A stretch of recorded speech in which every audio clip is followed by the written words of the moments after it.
Welcome to Success Mantra point.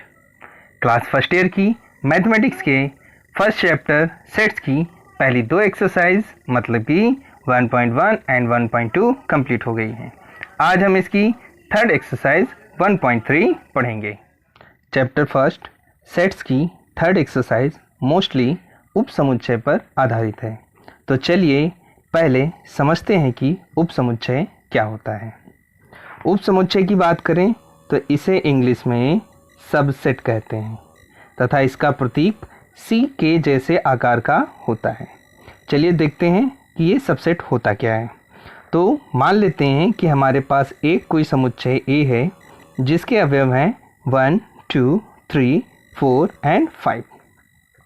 अब अगर हम बात करें 1 की तो 1 जो है वो ए में अवेलेबल है, तो इसे हम 1 बिलोंग्स टू ए लिख सकते हैं। अब बात करें अगर 2 की तो 2 बिलोंग्स टू ए लिख सकते हैं, अर्थात 1 और 2 दोनों ए में हैं, अर्थात 1 और 2 ए के अवयव हैं। अब आते हैं समझते हैं दूसरा पॉइंट। अब यदि हम इन 1 और 2 को दोनों को एक ब्रैकेट लगाकर लिखते हैं तो ये हमारा एक समुच्चय हो गया जो कि हमारे इस पुराने वाले समुच्चय ए के अवयवों से बना है। तो यदि कोई समुच्चय किसी दूसरे समुच्चय के अवयवों से बनकर तैयार होता है तो उसे हम उपसमुच्चय या सबसेट कहते हैं। ये थी हमारी छोटी सी सबसेट की डिफिनीशन। चलिए चलते हैं अब अपनी एक्सरसाइज की ओर। पहला क्वेश्चन है हमारा, रिक्त स्थानों में प्रतीक सबसेट या नॉट सबसेट को भरकर सही कथन बनाइए। तो हमको करना क्या है, देखना है कि जो पहला पार्ट दिया गया है वो सेकेंड पार्ट का सबसेट है या नहीं है। अगर सबसेट होता है तो हम इस आकार को यूज़ करेंगे, अगर सबसेट नहीं होता तो हम इस प्रतीक को यूज़ करेंगे। तो चलिए चलते हैं हम पहले क्वेश्चन पर। पहले क्वेश्चन में हमारे पास एक समुच्चय है जिसमें एलिमेंट्स दिए हैं 2, 3, 4। तो हमको अब चेक करना होगा कि ये सारे के सारे एलिमेंट इस समुच्चय में है या नहीं है। तो अगर बात करें हम 2 की तो 2 अवेलेबल है, अगर बात करें हम 3 की तो 3 भी है, अगर हम बात करें 4 की तो 4 भी उसमें अवेलेबल है। मतलब ये पूरा का पूरा समुच्चय इसी समुच्चय से बना है, अर्थात ये समुच्चय इस समुच्चय का उपसमुच्चय होगा, अर्थात हम यहाँ पर सबसेट का चिन्ह लगाएंगे। नेक्स्ट क्वेश्चन है हमारा, क्या ए बी सी समुच्चय इस बी सी डी वाले अवयवों के समुच्चय का उपसमुच्चय है या नहीं है। तो हम फिर चलते हैं कि पहले समुच्चय के अवयवों की कंपेयरिंग हम दूसरे समुच्चय के अवयवों से करते हैं। तो पहले समुच्चय में हमारा ए है, तो हम अगर इस सेकेंड वाले समुच्चय में देखें तो कहीं पर भी हमारा ए नहीं मिल रहा है। यदि A not belongs to B C D तो ये उसका अवयव नहीं है। तो अगर ये उसका अवयव नहीं है अर्थात ये समुच्चय इनके अवयवों से नहीं बना है।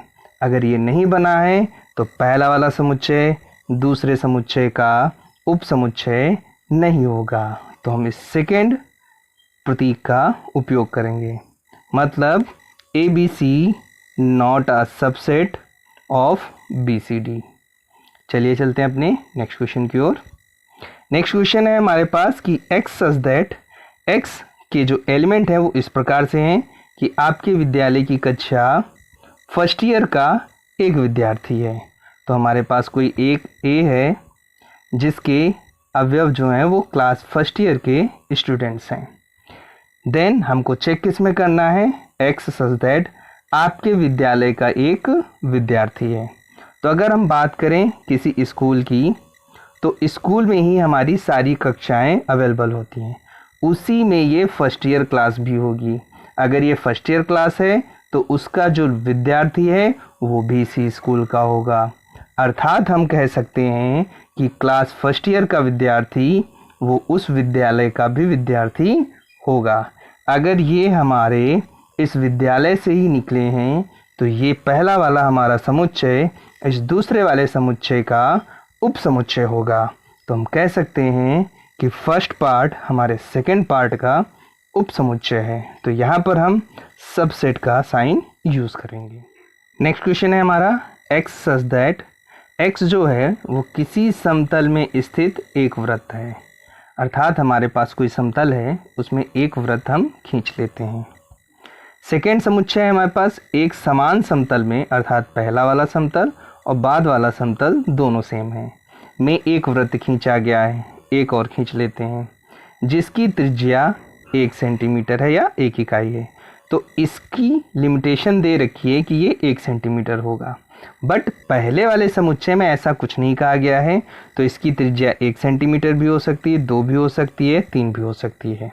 अर्थात यहाँ पर कई सारे वृत्त हो सकते हैं, जबकि यहाँ पर केवल एक ही है।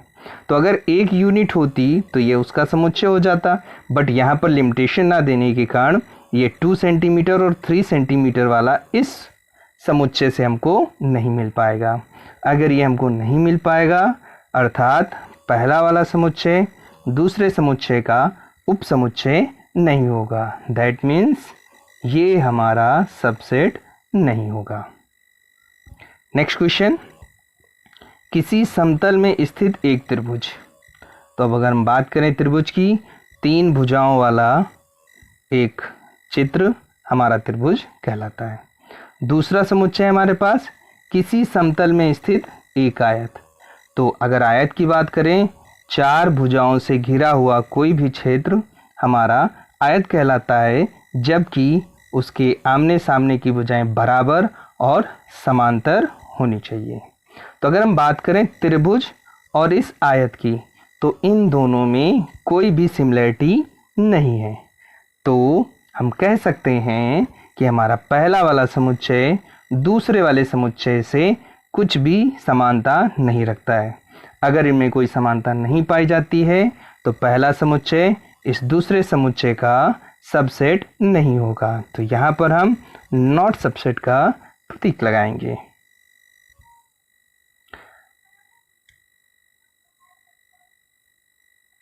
नेक्स्ट क्वेश्चन है हमारा, किसी समतल में स्थित एक समबाहु त्रिभुज। तो अगर हम बात करें समबाहु त्रिभुज की, जिसे इंग्लिश में इक्विलैटरल ट्रायंगल भी कहते हैं, एक ऐसा त्रिभुज जिसकी तीनों भुजाएं आपस में बराबर होती हैं। इस त्रिभुज के तीनों कोण हमारे 60 डिग्री के होते हैं। दूसरा समुच्चय है समतल में स्थित एक त्रिभुज। दूसरा जो दे रखा है वो एक त्रिभुज दे रखा है। तो ये जो त्रिभुज है वो हमारा समबाहु भी हो सकता है, समद्विबाहु भी हो सकता है और विषमबाहु भी हो सकता है। तो चूंकि हमारा जो समबाहु त्रिभुज है उन तीनों त्रिभुजों में से किसी में से भी एक हो सकता है। तो पहला वाला हमारा समुच्चय इस दूसरे वाले समुच्चय में उपस्थित है। अतः हम कह सकते हैं कि हमारा जो समबाहु त्रिभुज है वो भी एक प्रकार का त्रिभुज ही होता है। अर्थात पहला समुच्चय दूसरे समुच्चय का उपसमुच्चय है। तो यहाँ पर हम सबसेट का साइन यूज करेंगे। नेक्स्ट क्वेश्चन है हमारा, एक समप्राकृतिक संख्या। तो अगर प्राकृतिक संख्या की बात करें तो 1 2 3 4 5 एंड सो ऑन, ये हमारी प्राकृतिक संख्याएं होती हैं। बट यहाँ पर सम बोला गया है, तो यहाँ पर हम इन विषम संख्याओं को हटा देंगे 3 5। तो हमारे पास जो बचेंगे वो है हमारे पास 2 4 6 डैश डैश डैश। नेक्स्ट समुच्चय की बात करें वो एक पूर्णांक है। तो अगर पूर्णांक की बात करें तो इंग्लिश में इन्हें इंटीजर कहते हैं, जो कि -∞ से लेकर +∞ तक होता है। इसके बीच में 0 होता है, इधर प्लस की संख्याएं और इधर माइनस की संख्याएं। तो हम कह सकते हैं कि ये 2 4 6 इसी प्लस वाले पोर्शन में ही हमको प्राप्त हो जाएगा। तो यदि ये समुच्चय हमारा सेकेंड समुच्चय में प्राप्त हो रहा है तो ये पहला समुच्चय इस दूसरे समुच्चय का उपसमुच्चय होगा। तो हम यहाँ पर सबसेट का साइन यूज करेंगे। सेकेंड क्वेश्चन की बात करें तो सेकेंड क्वेश्चन है, निम्नलिखित कथन सत्य हैं अथवा असत्य हैं। तो हमको चेक करना है कि दिया गया कथन सत्य है अथवा असत्य है। तो चलिए चलते हैं हम अपने पहले पार्ट पर। पहले पार्ट में बोला गया है कि a कॉमा बी, और ये हमारा मिडिल ब्रैकेट में लिखा गया, दैट मीन्स ये एक समुच्चय है।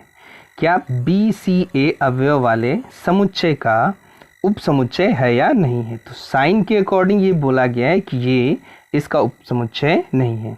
तो चलिए हम चेक करते हैं, देखते हैं कि ए इस दूसरे वाले में है एंड बी भी इस दूसरे वाले में है। अगर ए और बी दोनों के दोनों एलिमेंट इस समुच्चय में अवेलेबल हैं तो ये पहला समुच्चय दूसरे समुच्चय का उपसमुच्चय होगा। तो हमको यहाँ पर ये वाला निशान यूज़ करने के बजाय हमको सबसेट वाला यूज़ करना चाहिए था, जो कि चूँकि ये गलत लिखा गया है इसलिए ये कथन असत्य होगा। नेक्स्ट क्वेश्चन है हमारा a कॉमा ई। ये एक समुच्चय है जिसमें दो एलिमेंट हैं a कॉमा ई। देखते हैं सेकंड समुच्चय क्या है, x सच दैट अंग्रेजी वर्णमाला का एक स्वर। तो अगर बात करें स्वरों की अंग्रेजी वर्णमाला के तो a, e, i, o और u, ये 5 स्वर हमारे होते हैं। तो चलिए चेक करते हैं, a इसमें अवेलेबल है, e वो भी इसमें अवेलेबल है, मतलब पहला वाला समुच्चय इस दूसरे समुच्चय का उपसमुच्चय है। तो चलिए चलते हैं और चेक करते हैं कि इसमें साइन कौन सा दिया है। साइन भी हमारा सबसेट वाला दिया है, मतलब कि ये कथन हमारा सत्य होगा। थर्ड क्वेश्चन है हमारा 1, 2, 3 तीन एलिमेंट का एक समुच्चय है, और सेकंड समुच्चय हमारा दे रखा है 1, 3, 5। इसमें भी 3 एलिमेंट हैं। तो चलिए चेक करते हैं क्या पहले समुच्चय के तीनों एलिमेंट दूसरे समुच्चय के एलिमेंट से मैच खाते हैं। 1 हमारा अवेलेबल है, 2 हमारा अवेलेबल नहीं है, मतलब कि पहले समुच्चय के सारे अवयव दूसरे समुच्चय में अवेलेबल नहीं हैं। अगर पहले के अवयव दूसरे में नहीं हैं तो ये इसका उपसमुच्चय नहीं होगा। चूँकि यहाँ पर उपसमुच्चय का साइन दिया है जो कि गलत है, तो यह कथन हमारा असत्य होगा। यहाँ पर हमारा नॉट सबसेट का साइन लगना चाहिए था। फोर्थ क्वेश्चन है हमारा, एक समुच्चय है जिसका एक एलिमेंट है a। अब चेक करते हैं दूसरा समुच्चय जिसमें है a, b, c। तो चेक करते हैं कि ये a एलिमेंट इसमें है या नहीं है। तो देखते हैं कि a एलिमेंट दूसरे वाले में अवेलेबल है, मतलब पहला समुच्चय दूसरे का उपसमुच्चय है। तो इसमें साइन होना चाहिए सबसेट का, तो जो इसमें दिया है अर्थात ये भी सत्य है। नेक्स्ट क्वेश्चन है हमारा, क्या a समुच्चय दूसरे समुच्चय a, b, c को बिलोंग करता है? बिलोंग करने का मतलब होता है कि अगर ये एक समुच्चय है तो जो दूसरा समुच्चय है उसके अंदर ये समुच्चय दिया होना चाहिए। अगर ऐसा कुछ लिखा है तो ये हमारा इसको बिलोंग करेगा, नहीं तो ये नहीं करेगा। तो जैसा कि इसमें ऐसा कुछ नहीं दिया है, a ओनली एक एलिमेंट है, उस ब्रैकेट के अंदर कहीं पर भी हमको समुच्चय a नहीं दिख रहा है, अर्थात यह कथन भी असत्य होगा। 6 क्वेश्चन है, x सच दैट x संख्या 6 से कम एक सम प्राकृतिक संख्या है। तो वो प्राकृतिक भी है और वो सम भी है, और वो 6 से छोटी है। तो 6 से छोटी हमारी सम प्राकृतिक संख्याएं 2 और 4 होती हैं। तो ये हमारा पहला समुच्चय हो गया, मान लिया इसे a कहते हैं। अब बात करते हैं दूसरे समुच्चय की। तो एक प्राकृतिक संख्या है जो 36 को विभाजित करती है। तो चेक करते हैं क्या 2 और 4 36 को विभाजित करेगी, क्योंकि 2 भी 36 को विभाजित करता है और 4 भी 36 को विभाजित करता है, अर्थात पहला समुच्चय दूसरे समुच्चय का उपसमुच्चय है। इसमें साइन भी उपसमुच्चय का दिया है, अर्थात यह कथन भी सत्य है। नेक्स्ट थर्ड क्वेश्चन है हमारा, मान लीजिए कि a में हमारा 1, 2 और उसके अंदर एक समुच्चय दे रखा है जिसमें 3, 4 दो एलिमेंट हैं एंड लास्ट एलिमेंट है हमारा 5। तो हम कह सकते हैं इसमें 4 एलिमेंट हैं, पहला है 1, दूसरा है 2 और ये तीसरा हमारा 3, 4। ये पूरा का पूरा समुच्चय ये थर्ड एलिमेंट कहलाएगा और 5 हमारा चौथा एलिमेंट है। निम्न में से कौन सा कथन सही नहीं है और क्यों? तो हमको चेक करना है कि कौन सा कथन सही नहीं है। तो हम ऐसा करते हैं, जो सही है उनको सही कर देंगे और जो गलत है उन्हें गलत कर देंगे। चलिए चलते हैं अपने फर्स्ट पार्ट पर। फर्स्ट पार्ट में बोला गया है क्या 3,4 समुच्चय ए का उप समुच्चय है, तो मतलब कि ये 3 और 4 उस समुच्चय में होना चाहिए। तो हम देखते हैं, अगर हम 3 की बात करें तो कहीं पर भी हमको 3 नहीं दिख रहा है, चूंकि ये दोनों एक साथ हैं तो इसे हम अलग कंसीडर नहीं कर सकते हैं। चूंकि 3 उसमें नहीं है, इसलिए ये हमारा पहला पार्ट इसका समुच्चय का उप समुच्चय नहीं होगा। चूंकि इसमें समुच्चय का निशान उप समुच्चय का निशान दे रखा है, अर्थात ये गलत है। तो पहला पार्ट हमारा असत्य है। अब बात करते हैं हम सेकेंड पार्ट की। 3,4 बिलोंग्स टू ए। तो अब अगर बात करें 3,4 की, तो ये एक समुच्चय है। क्या ये पूरा का पूरा समुच्चय आपको ए के अंदर दिख रहा है? तो अगर हम बात करें ए के अंदर है या नहीं है, तो ए के अंदर ये पूरा का पूरा हमको दिख रहा है, अर्थात ये उसका एक पार्ट है। तो ये हमारा कथन सत्य है। थर्ड पार्ट है हमारा कि एक समुच्चय दिया है और उसके अंदर भी एक एलिमेंट दे रखा है या एक समुच्चय दे रखा है, जो कि हमारा है 3,4। तो कह रहे हैं क्या ये वाला एलिमेंट, दैट मीन्स एक समुच्चय, इस ए वाले समुच्चय के अंदर है या नहीं है। तो हम चेक करते हैं ये पूरा का पूरा समुच्चय इसके अंदर है या नहीं है। तो हम देखते हैं कि 3,4 पूरा का पूरा एक दे रखा है, अर्थात ये पूरा का पूरा सेंटेंस हमारा इसका एक उपसमुच्चय होगा। दैट मीन्स ये सबसेट का साइन लगा है, ये कथन भी सत्य है। फोर्थ पार्ट की बात करें तो 1 बिलोंग्स टू ए।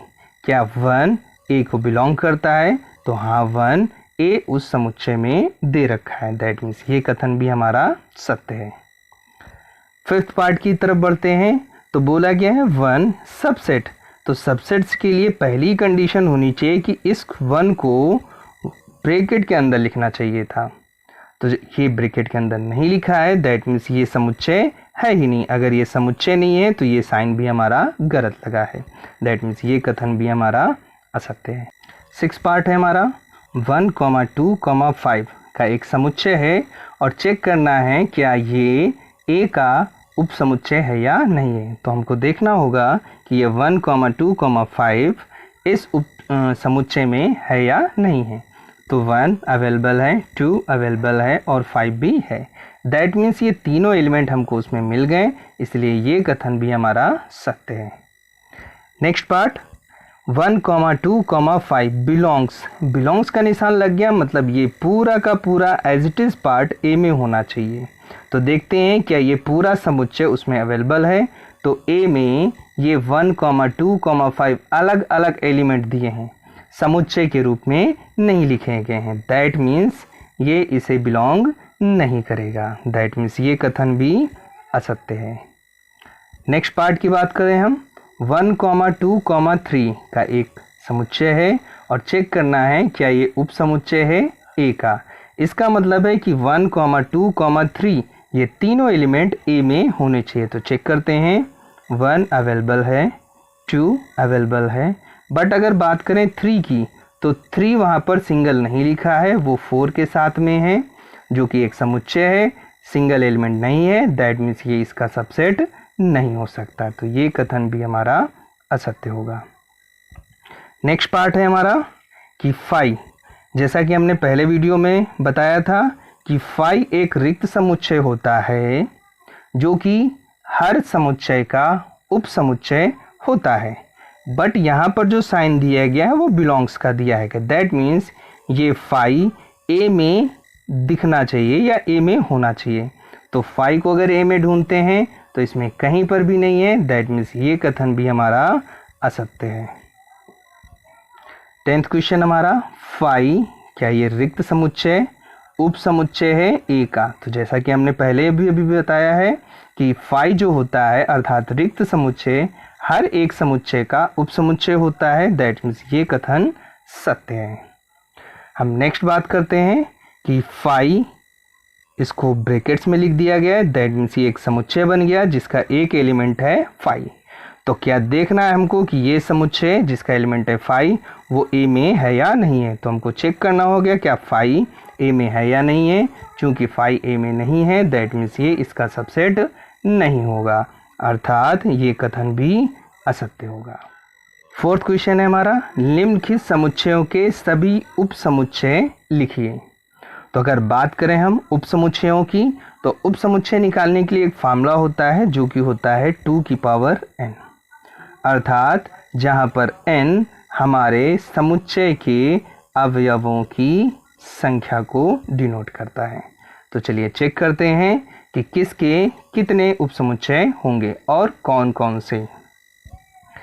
पहला हमारे पास समुच्चय दे रखा है ए, जिसमें एक एलिमेंट है ए। तो अगर हम फार्मूले का यूज़ करें तो 2 की पावर 1, दैट मीन्स इसके उप समुच्चय कितने होंगे 2 होंगे। तो चलिए लिखना चालू करते हैं। तो ए के लिए हमारे बोल रखा है कि 5 सबका एक उप समुच्चय होता है, तो पहला 5 हो जाएगा और दूसरा एलिमेंट हमारा ए, यही दोनों हमारे रिक्वायर्ड उप समुच्चय हो जाएंगे। नेक्स्ट क्वेश्चन है हमारा ए कॉमा बी, इसमें 2 एलिमेंट हैं, दैट मीन्स हम फार्मूला यूज़ करेंगे सबसे पहले 2 की पावर 2, दैट मीन्स उप समुच्चयों की संख्या हमारी 4 हो गई। तो हम लिखते हैं कि इसके कितने उप समुच्चय हैं और कौन कौन से हैं। तो सबसे पहले हमारा 5 होगा, ये गिवन हो गया, देन हमारा ए हो जाएगा, उसके बाद हमारा बी हो जाएगा, और एक बार इन दोनों को साथ में लिख लेंगे ए कॉमा बी करके। तो 1 2 3 और ये 4 हमारे उप समुच्चय हो गए उसके। इन चारों को हम ब्रैकेट के अंदर लिख देंगे 5 ए बी और ए बी। थर्ड पार्ट है हमारा 1 2 3, जिसमें 3 एलिमेंट हैं। तो सबसे पहले हम फार्मूला चेक करके देखेंगे कि कितने उप समुच्चय निकलेंगे। तो 2 की पावर 3, दैट मीन्स 8 उप समुच्चय होने चाहिए। तो चलिए देखते हैं कौन कौन से होंगे। सबसे पहला होगा हमारा 5, फिर होगा हमारा 1, फिर होगा हमारा 2, फिर होगा हमारा 3। अब दो एक साथ लेकर लिखेंगे 1 2, फिर होगा 2 3 और फिर होगा 3 1। अब दो हो गए, अब तीनों को एक साथ ले लेंगे 1 2 3। ये हमारे रिक्वायर्ड उप समुच्चय हो गए। नेक्स्ट क्वेश्चन है हमारा फोर्थ 5 मतलब रिक्त समुच्चय जिसमें एक भी एलिमेंट नहीं है। यदि इसमें एक भी एलिमेंट नहीं है तो फार्मूले के अकॉर्डिंग 2 की पावर 0 मतलब 1, इसमें केवल एक उप समुच्चय होगा। तो हमने पहले ही बता रखा है कि हर एक समुच्चय का एक उप समुच्चय जरूर होता है जिसे हम 5 कहते हैं। नेक्स्ट हमारा फिफ्थ क्वेश्चन, बोला गया है कि P कोई एक समुच्चय है कि कितने अवयव होंगे यदि A जो है वो 5 को डिनोट करता है। 5 का मतलब होता है वो एक रिक्त समुच्चय है जिसमें कोई भी एलिमेंट नहीं है। तो अगर वो रिक्त समुच्चय है तो हमको पता है फार्मूले के अकॉर्डिंग 2 की पावर 0, अर्थात उसका ओनली एक उप समुच्चय होगा जिसे हम 5 से प्रदर्शित करेंगे। नेक्स्ट 6 क्वेश्चन है, निम्नलिखित को अंतराल रूप में लिखिए। अंतराल रूप में लिखने का मतलब होता है उसे ओपन ब्रैकेट और उसे क्लोज्ड ब्रैकेट के अंदर लिखना। तो चलिए देखते हैं कि अंतराल रूप को कैसे लिखते हैं। अंतराल रूप को लिखने के लिए हमारे पास जो रूल होता है, यदि कहीं पर लेस देन और ग्रेटर देन केवल सिंगल ब्रैकेट्स लगे हैं तो यहाँ पर हम इसे ओपन ब्रैकेट से डिनोट करते हैं। परंतु यदि इन्हीं लेस देन और ग्रेटर देन के साथ में इक्वल का साइन भी लगा हो तो इसे हम बड़े ब्रैकेट के द्वारा डिनोट करते हैं। तो चलिए चलते हैं अपने क्वेश्चंस पर। पहला पार्ट है हमारे पास x सच दैट x हमारे रियल नंबर हैं जिसमें कि x की जो वैल्यू है -4 से ग्रेटर है। चूँकि यहाँ पर सिंगल लगा है तो हम इसको ओपन ब्रैकेट से लिखेंगे और यहाँ पर -4 लिख देंगे, कॉमा। सेकेंड पार्ट में बोला गया है कि x की जो वैल्यू है 6 से छोटी है और 6 के बराबर है। तो हमने यहाँ लिखा 6, चूँकि लेस देन और इक्वल देन दोनों का निशान लगा है तो यहाँ पर हम बड़ा ब्रैकेट लगाएंगे जिसे हम क्लोज्ड ब्रैकेट कहते हैं। तो ये हमारे पहले पार्ट का रिक्वायर्ड आंसर हो गया। नेक्स्ट पार्ट है हमारा x such that x real number है जिसमें x की वैल्यू -12 से ग्रेटर देन है और -10 से लेस देन है। चूँकि यहाँ पर केवल ग्रेटर देन और लेस देन का यूज़ किया गया, दैट मीन्स दोनों के दोनों हमारे ओपन इंटरवल हैं। तो यहाँ पर हम इधर -12 लिखकर ओपन इंटरवल लगा लेंगे और इधर -10 लिखकर ओपन इंटरवल लगा लेंगे। दैट मीन्स ये हमारे दोनों के दोनों साइड से ओपन है। यही हमारा रिक्वायर्ड आंसर होगा। थर्ड पार्ट है हमारा x such that x real number है, जिसमें x की जो वैल्यू है वो 0 से बड़ी है या 0 के इक्वल है एंड 7 से छोटी है। चूंकि ये 0 से बड़ी और 0 के बराबर है, दैट मीन्स ये क्लोज्ड इंटरवल होगा। एंड सेकेंड साइड से जिसमें बोला गया है 7 से छोटी है, वहाँ से ये ओपन इंटरवल होगा। दैट मीन्स ये हमारा रिक्वायर्ड आंसर हो गया। Next fourth, x such that x real number है, जबकि x 3 से ग्रेटर है और उसके बराबर भी है और 4 से लेस देन है और उसके बराबर भी है। तो हम लिखते हैं इसको 3, चूंकि ये इक्वल भी है तो यहाँ पर क्लोज ब्रैकेट लगेगा। सेकेंड साइड से भी ये हमारा इक्वल वाला है तो ये भी हमारा क्लोज होगा। दैट मीन्स ये हमारा रिक्वायर्ड अंतराल रूप हो गया। नेक्स्ट 7th क्वेश्चन है हमारा, निम्नलिखित अंतरालों को समुच्चय निर्माण रूप में लिखिए। तो पिछली बार हमने समुच्चय निर्माण रूप को अंतराल रूप में लिखा था, इस बार हम अंतराल रूप को समुच्चय निर्माण रूप में लिखेंगे। तो चलिए चलते हैं अपने पहले पार्ट की ओर। फर्स्ट पार्ट में बोला गया है कि -3, 0 और दोनों तरफ से ओपन इंटरवल है। दैट मीन्स यहाँ पर कहीं पर भी हम इक्वल का निशान नहीं यूज़ करेंगे। दैट इज x जो है वो एक रियल नंबर होगा और ये -3 से बड़ा होगा और 0 से छोटा होगा। That is x is greater than -3 and less than 0। Next part 6 and 12 दो एलिमेंट है जो कि क्लोज्ड इंटरवल से बंधे हुए हैं। तो चलिए, जैसा कि हम पढ़ चुके हैं कि क्लोज इंटरवल तभी लगता है जब वो दोनों साइड से इक्वल भी हो। तो इसके लिए हम लिखेंगे x सच दैट x एक रियल नंबर है जो कि x होगा, 6 से ग्रेटर भी होगा, उसके इक्वल भी होगा और 12 के लेस देन होगा और उसके इक्वल भी होगा। थर्ड पार्ट है हमारा 6 एंड 12 दो एलिमेंट है जिसमें से वो एक साइड से ओपन इंटरवल है और सेकेंड साइड से हमारा क्लोज्ड इंटरवल है। दैट मीन्स इस साइड में वो हमारा ग्रेटर देन होगा केवल और इस साइड से हमारा लेस देन एंड इक्वल दोनों होगा। दैट इज हमारा x सच दैट x एक रियल नंबर होगा। x जो होगा वो 6 से बड़ा होगा और 12 के बराबर और उससे छोटा होगा।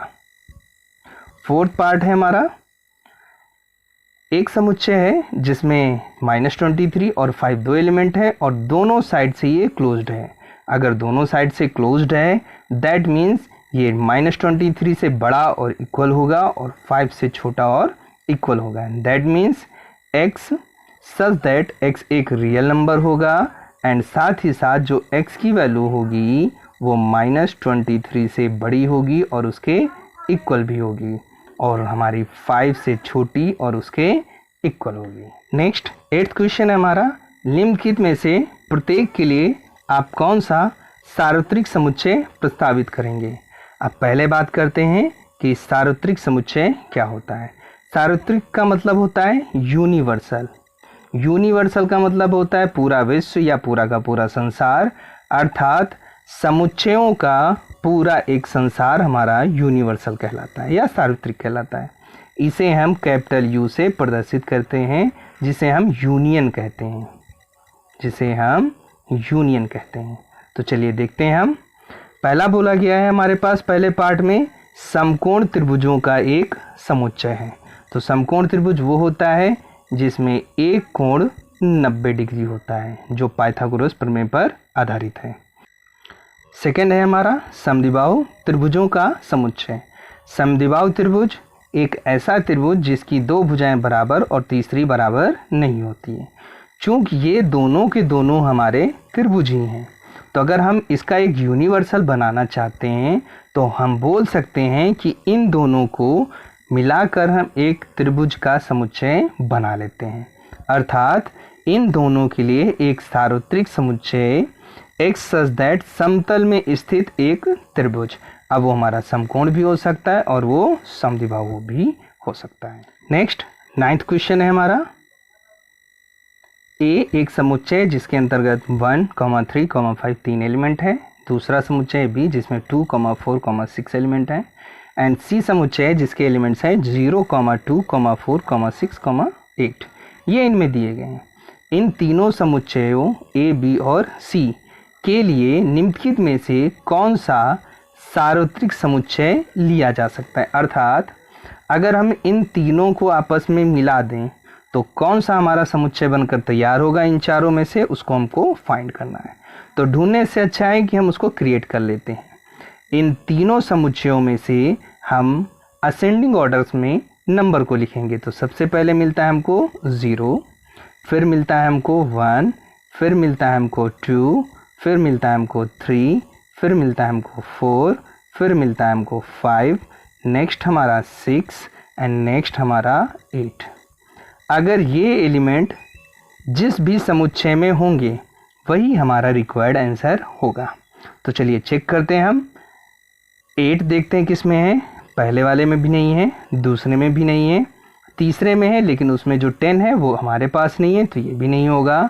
सो हमारा जो लास्ट वाला ऑप्शन होगा वही हमारा रिक्वायर्ड आंसर। ये थी हमारी एक्सरसाइज 1.3 जिसके हमने 1 से लेकर 9 तक सारे क्वेश्चंस को 1 बाय 1 करके अच्छे से समझा। तब तक के लिए स्टे होम, स्टे सेफ।